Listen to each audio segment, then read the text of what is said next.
Hi అండి, అందరికీ బాగున్నారా అందరూ? నేను మీ Satyavathi Samala. Welcome to Satyamma recipes and vlogs. ఈరోజు నేను ఒక రోటీ రెసిపీతో మీ ముందుకు వచ్చిన. అదేంటంటే ఎంతో ఆరోగ్యకరమైన రుచికరమైన మునగాకు పరోటా మీకు చూపించబోతున్నాను. ఈ మునగాకు మీకు అందరికీ తెలిసే ఉంటుంది. మునక్కాడలు, మునగాకు ఎంత ఆరోగ్యకరమో మనందరికీ తెలిసిందే. ఈ మునగాకును మన వంటలలో ఎన్నో రకాలుగా ఉపయోగించుకోవచ్చు. ఈరోజు మటుకు మనము మునగాకుతోని పరోటా చేసుకుందాం. ఇంకా వేరే వెరైటీస్ అన్నీ నేను వీడియోస్ చేసి పెడతా. ఈరోజు మటుకు పరోటా ఏ విధంగా చేసుకుందామో చూద్దాం.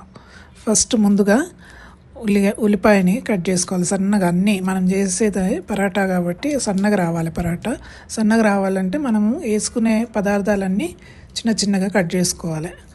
సో ఉల్లిపాయని సన్నగా కట్ చేసుకోవాలి. ఒక ఉల్లిపాయ తీసుకున్నా నేను, మీడియం సైజు ఉల్లిపాయ సన్నగా కట్ చేసుకున్న. ఒక గ్రీన్ చిల్లీ, పచ్చిమిర్చిని సన్నగా కట్ చేసుకోవాలి. కొత్తిమీరని సన్నగా కట్ చేసుకోవాలి.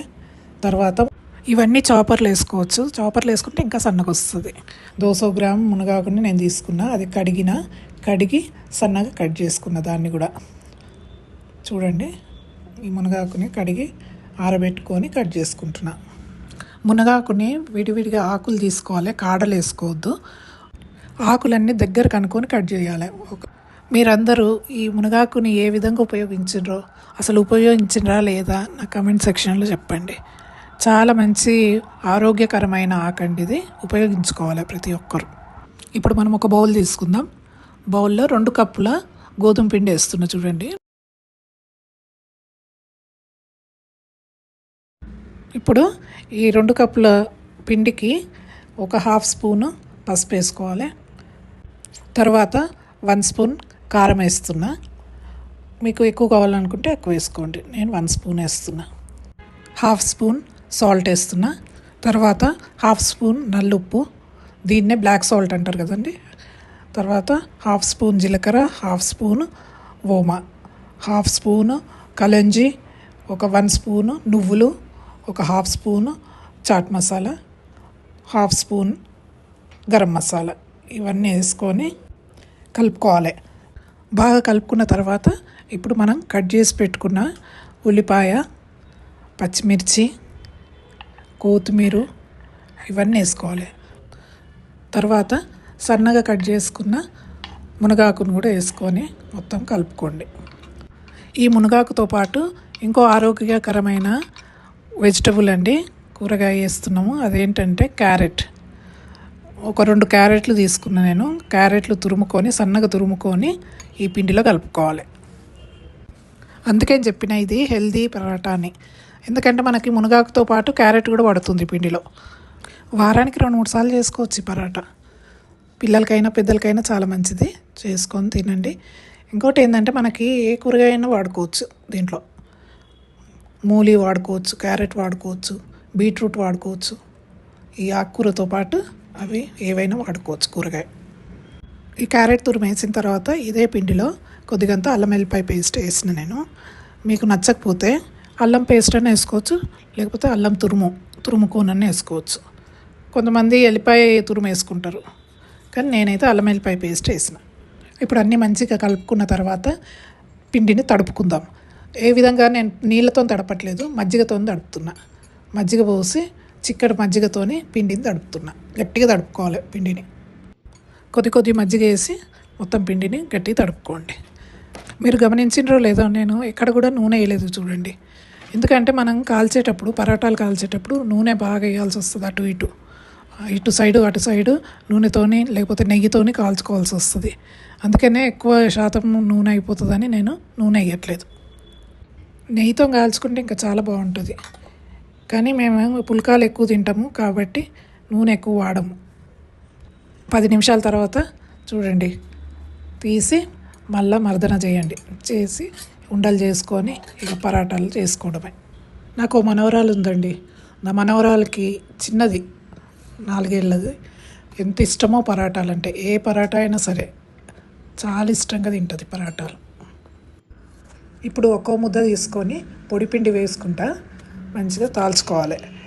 వీడియోలో చూపించిన విధంగా నూనె వేసి డబల్ మడత పెట్టి తాల్చుకుంటే ఇంకా బాగుంటుంది. ఇట్లా మడత పెట్టకుండా కూడా మామూలుగా కాల్చుకోవచ్చు పుల్కాలాగా. కానీ కాల్చేటప్పుడు మటుకు నూనె వేసే కాలవాలి అటు ఇటు, లేకపోతే నెయ్యి అయితే నెయ్యి తినేటోళ్ళకి నెయ్యి వేసుకొని కాల్చుకుంటే చాలా బాగుంటాయి పరాటాలు. ఈ విధంగా మడుచుకుంటే ఏంటంటే త్రికోణంగా వస్తుంది రోటీ, త్రికోణంగా పరాటా వస్తుంది. కానీ పల్చగా తాల్చుకోవాలి, తాల్చుకునేటప్పుడు చాలా బాగా మెత్తగా ఉంటాయి. ఎప్పుడు పరాటాలు ఎంత పల్చగా తాల్చుకుంటే అంత బాగుంటాయండి. చాలామంది మందంగా చేసుకుంటారు, కానీ పల్చగా చేసి చూడండి, చాలా బాగుంటాయి, మెత్తగా ఉంటాయి, టేస్ట్ కూడా మంచిగా ఉంటుంది, నోట్లో వేస్తే కరిగిపోయే విధంగా ఉంటాయి. మనము పసుపు వేసినాం కదా, అందుకనే పరాటాలు పచ్చగా మంచిగా కలర్ఫుల్గా కనపడుతున్నాయి చూడండి. ఈ మునగాకుతోనే కాదండి, మునక్కాడలతో కూడా పరాటా చేసుకోవచ్చు. ఆ మునక్కాడల్ని ఇట్లా మామూలుగా ఉడకబెట్టి గుజ్జు తీసి పిండిలో కలుపుకొని పరాటాలాగా కూడా చేసుకోవచ్చు. అన్నీ తాల్చుకున్న తర్వాత ఇప్పుడు పెనం పెట్టుకోవాలి. పెనం పెట్టుకొని పెనం వేడైన తర్వాత ఈ పరాటాలు వేసి మంచిగా కాల్చుకోవాలి. అటు ఇటు నూనె వేసి కాల్చుకోవాలి. మీకు అన్ని పరాటాలు ఒకటే షేప్లో కావాలనుకుంటే రౌండ్గా ఒక మూతనన్నా ఒక గిన్నెనన్నా తీసుకొని దాని మీద పెట్టి ఒత్తితే రౌండ్గా వస్తాయి. అన్నీ ఒకటే షేప్లో వస్తుంది, ఒకటే సైజులో వస్తాయి అన్నీ. ఎంత పలుచగా వచ్చింది చూడండి పరాటా. మంచిగా తాల్చుకోవచ్చు, ఎందుకంటే ఉల్లిగడ్డ వేసినా సరే మనకి సన్నగానే వస్తుంది పరాటా తాలుస్తే. ఉల్లిగడ్డ వేసినాము దొడ్డుగా వస్తుంది అనుకోవద్దు. ఉల్లిగడ్డ సన్నగా కోసి వేస్తాం కాబట్టి మీకు మందమేం రాదు, పరాటా సన్నగానే వస్తుంది. అంతే అండి, చూడండి ఎంత మంచి కలర్ఫుల్గా ఎంత బాగుందో. ఈ రెసిపీ మీకు అందరికీ నచ్చే ఉంటుంది అనుకుంటున్నా. మీరందరూ ఇది తప్పనిసరిగా ట్రై చేయాల్సిన రెసిపీ అండి. ట్రై చేసి ఎట్లుందో నాకు తెలపండి.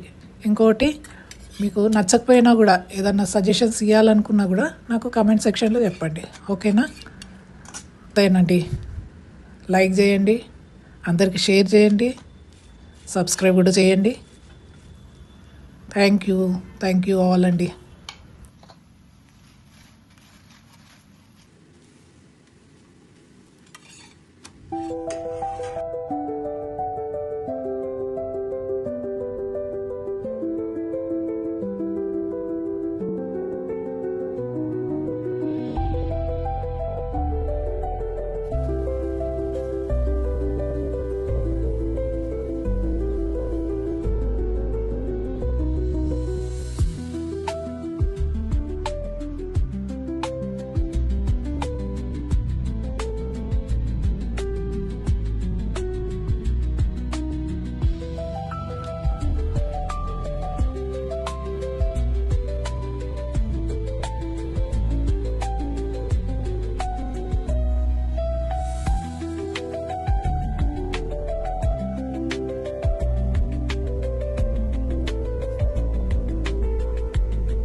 Kindly like, share and subscribe and tap the bell icon to stay updated.